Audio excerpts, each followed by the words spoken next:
สบายดีพี่น้องสบายดีพี่น้องทางฝั่งลาวแล้วก็พี่น้องทางฝั่งไทยเนาะมาพอบาวิดบาซี่อีกคือเก่าพี่น้องด้วยว่าบาวิดเปลี่ยนสื่อสองเนาะสื่อวิดบาวลาวก็ฝากพี่น้องกดไลค์กดแชร์กดติดตามเพื่อเป็นกำลังใจบาวิดไปเนาะตอนนี้สถานการณ์อยู่ในประเทศไทยที่เป็นแรงงานไปเนาะระหว่างแรงงานลาวแล้วก็แรงงานเขมรเพราะว่าไม่มีปัญหากันระหว่างแรงงานเนาะ มีปัญหากันระหว่างผู้นำประเทศไทยและก็ประเทศกัมพูชาเฮ็ดให้ประเทศไทยนี่เปลี่ยนใจได้ไปเนาะหรือว่าทานฮุนเซนก็เปลี่ยนใจคือกันเฮ็ดให้ฮุนเซนประเทศกัมพูชาเนาะกวาดตอนแรงงานของเขมรหรือว่าของเพิ่นเนี่ยกลับบ้านเบิดเนาะสองมาคือประเทศไทยเปลี่ยนใจบ่จ้างแรงงานเขมรเนาะหลายคนก็แรงอย่างคือผู้ประกอบการกิจการต่างๆในประเทศไทยก็เริ่มทยอยบ่จ้างแรงงานเขมรเนาะทยอยบ่จ้างแรงงานเขมรหันมาจ้างแรงงานลาวซึ่งแรงงานลาวก็ยิ้มรอท่าเลยพี่น้องเพราะว่าคนลาวเฮานี่7-8ล้านคนอยู่ในประเทศลาวซึ่งมีกลุ่มวัยรุ่นแล้วก็วัยทำงานอย่างต่างๆน่ะมันก็มีหลายล้านคนที่เขาว่างงานเนาะซึ่งการที่ว่างงานก็คือหาเช้ากินค่ำอาชีพเฮ็ดงานทำก็บ่มีเนาะหากินไปตามธรรมชาติน่ะพี่น้องบัดนี้มันก็ได้มีโอกาสที่ได้เข้ามาเฮ็ดงานอยู่ในประเทศไทยเนาะเพราะว่าประเทศไทยเพิ่นให้โอกาสอ้ายน้องลาวเฮามาตลอดบ่ว่าจะเกิดอิหยังขึ้นก็แล้วแต่เนาะมีปัญหาผิดเถียงกันไทยเขาก็บ่เคยปราปล่อยพี่น้องลาวเฮาอะนะก็ให้การช่วยเหลืออยู่ตลอดตั้งแต่อดีตจนถึงปัจจุบันเนาะบ่ว่าจะเป็นนายกรัฐมนตรีกี่ครั้งก็อย่าเพราะว่าความสามัคคีระหว่างลาวไทยมันก็ยังอยู่นะพรรคกษัตริย์เดียวกันแต่กี้เนาะมันก็มาแตกแยกบางข่าวปลดปล่อยหยังประมาณนั้นนะพี่น้องวันนี้ประเทศไทยเปลี่ยนใจเนาะบ่ใส่แรงงานเขมรบางนายจ้างก็เขาก็ไล่ออกเลยพี่น้องไล่แรงงานเขมรนั่นกลับประเทศหรือว่าไล่ออกจากงานก็มีคือกันแต่ว่าส่วนน้อยนะพี่น้องวันนี้ให้แรงงานเฮาลาวเฮามีโอกาสที่จะเข้ามาเฮ็ดงานในประเทศไทยเนาะก็ขอบคุณพี่น้องคนไทยทุกคนหรือว่าประเทศไทยเนาะที่ให้โอกาสคนลาวประชาชนคนลาววัยรุ่นลาวเนาะไปทำงานได้มาหาผู้มาเห็นมีงานเฮ็ดมีงานทำมีเงินส่งกลับบ้านเลี้ยงดูครอบครัวเนาะคนไทยเขาก็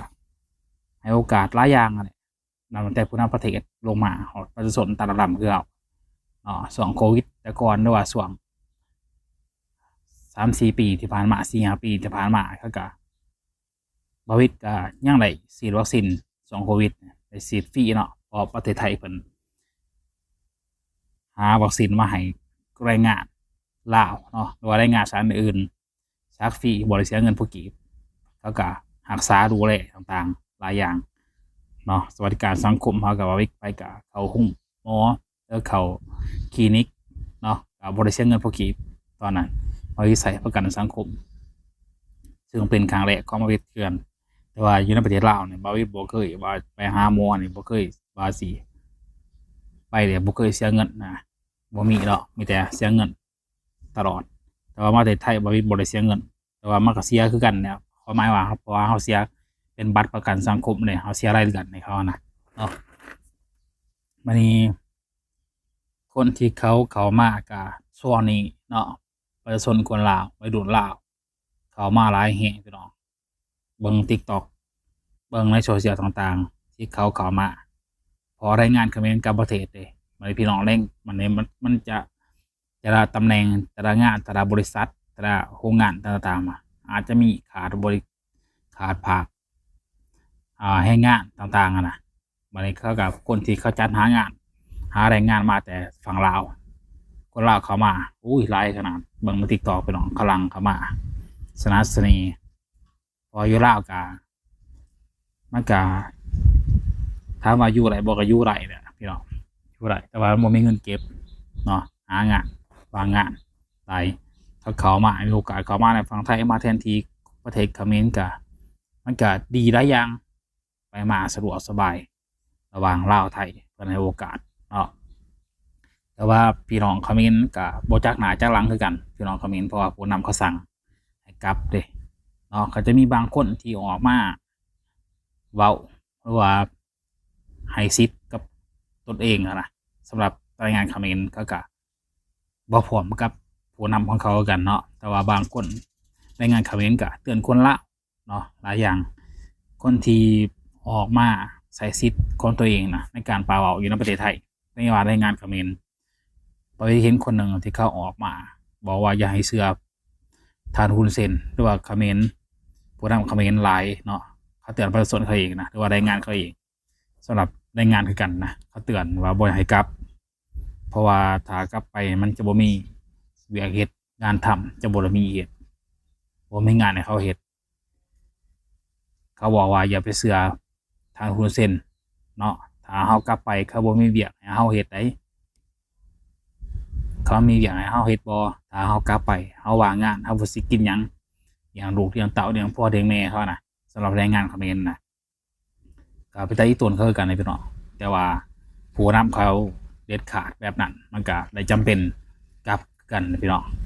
เนาะอันนี้คนหนึ่งเนาะก็มีหลายคนที่ออกมาบอกว่าเตือนแรงงานลาวเนาะอย่าไปเข้าข้างไทยหรือว่าอย่ามาเว้าให้ประเทศเขมรหรือว่ากัมพูชานะพี่น้องเนาะเขาเตือนแรงงานลาวถ้าว่าไปยุ่งเกี่ยวกับเขาเนี่ยอาจจะเดือดร้อนอย่างประมาณนั้นนะอาจจะประมาณว่าแบบการเป็นครูเฮานะครูเฮาเนาะเพราะว่าแรงงานลาวระหว่างลาวไทยมันเป็นแบบว่าพี่น้องกันฮักแพงกันนะถ้าว่าเกิดหยังขึ้นลาวกับไทยก็จับมือกันฮักแพงกันคือเก่าเขาก็เพราะว่าคนลาวส่วนใหญ่ก็จะเป็นคนแบบว่าฮักประเทศไทยฮักคนไทยเพราะว่ามันก็สื่อสารกันหูเรื่องเว้าหยังก็หูเรื่องนิสัยคอคือกันการแต่งกายหยังก็คล้ายๆคือกันนะพี่น้องก็เฮ็ดไปมาหาสู่กันสบาย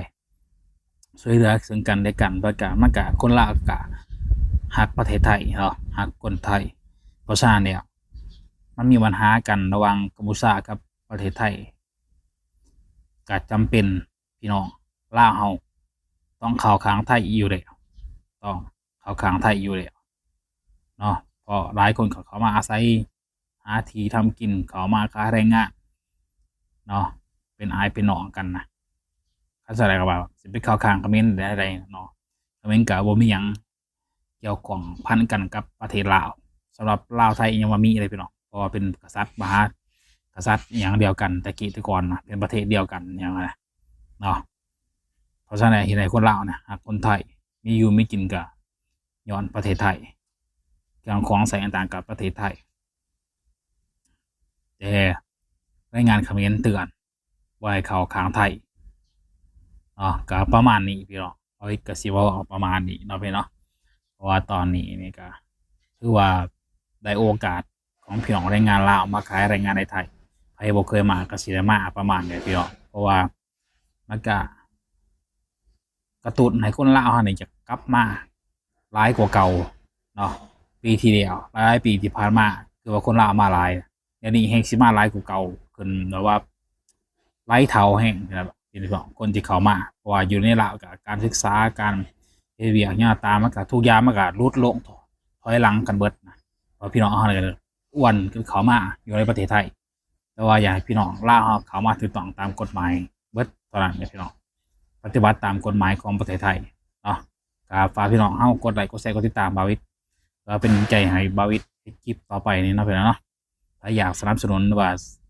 อยากเลี้ยงกาแฟก็กดสมาชิกหรือว่ากดซุปเปอร์แตงอีหยังต่างๆเนาะให้บาวิทบอกกับคลิปหน้าพี่น้องสบายดี